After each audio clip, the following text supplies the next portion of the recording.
So ito na nga pala yung kanyang pang last try. Kailangan niya na talaga itong may pasa dahil kung hindi babalik na naman siya sa ibang araw para mag drive skills ulit. So ito, tignan natin dito sa slalom.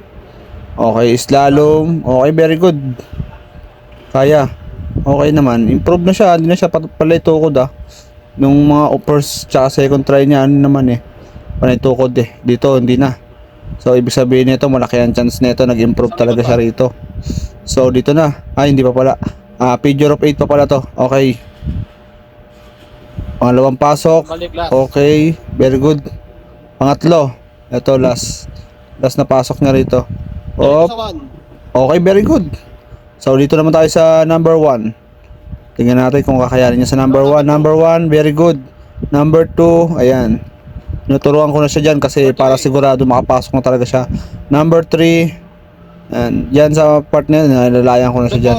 Dito sa number 4. Number 4, tinuturuan din siya ng angkas niya. Yun nga lang, mali yung pasok niya rito. Yan, mali yung pasok niya dyan. Kaya alanganin yung ano niya. Napatukod tuloy siya. Pero sa tingin ko, okay na din to. Bibigyan na to, kaya pasado na to. So ayun, congrats.